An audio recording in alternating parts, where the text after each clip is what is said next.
Hi everyone, it's Aunt Fernita. Today's story is called Naaman and the Dirty Water. The memory verse is from John chapter 1, verse 16. It says, "From the fullness of his grace, we have all received one blessing after another." Today's message is God's grace is for everyone.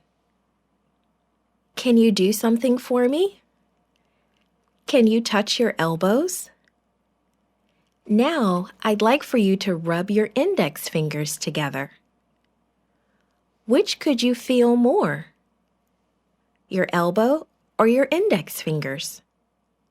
There are many more nerves in your fingers than on your elbow.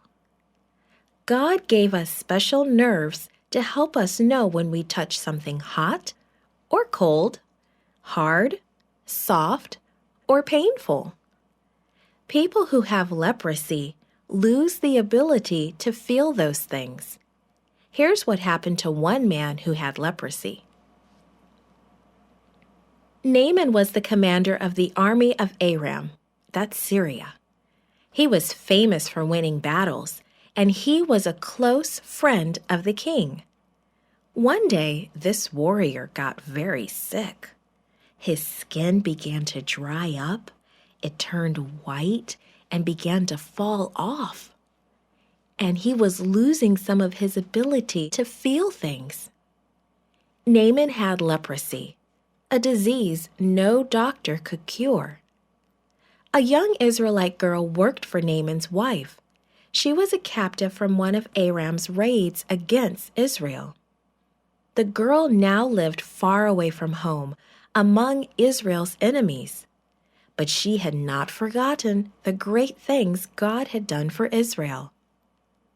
"Why doesn't my master Naaman go to ask the prophet in Israel to heal him? Elisha could ask God to cure the leprosy," she asked Naaman's wife. Naaman had seen every doctor in Aram. He tried every medicine. Nothing had worked. Elisha was his last hope. Naaman led several troops of Aramean soldiers to Israel. Wagons followed, loaded with treasure to pay for a miracle cure. What a strange sight this must have been. But Elisha didn't give Naaman any medicine. He sent his servant to tell Naaman to go wash himself, not just anywhere, but in the Jordan River, which flowed nearby. Naaman was frustrated. Elisha hadn't even talked to him. He had expected Elisha to ask the God of Israel to do something big. But all he had been told to do was to dip himself in a dirty river? Not once, but 7 times? He was ready to go home. If he was going to wash himself, he would do it at home. The rivers near his home ran fast and clear. The Jordan was a muddy stream, not much wider than a camel path. Fortunately, one of Naaman's servants stopped him. "If Elisha had asked you to do something big, would you have done it?" "Well, of course I would," Naaman thought. He had conquered entire countries. There was no big thing he couldn't do, except to heal himself. The servant continued, "Then what is so hard about doing such a little thing?" Naaman thought about it. Then he made up his mind. He would do what God's prophet said. He went to the Jordan River. 6 times he lowered himself into the water. Nothing happened. As he rose from the water a 7th time, something had changed. His pale, dry skin was gone. He was covered with the soft, healthy skin of a young man.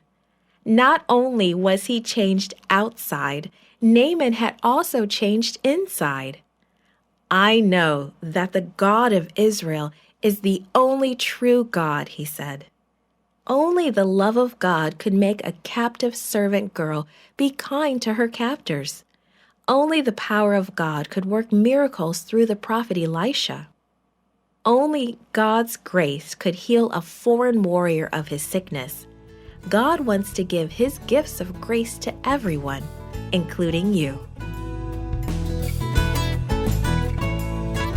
This podcast is read by Franita Buddy for Gracelink.net. Created and produced by Falvo Fowler. Post-produced by Faith Toe at Studio El Piso. The theme music is by Clayton Kinney. Animation and artwork by Giogo Godoy. The audio engineer was Karel Holness. For more information, please visit Gracelink.net.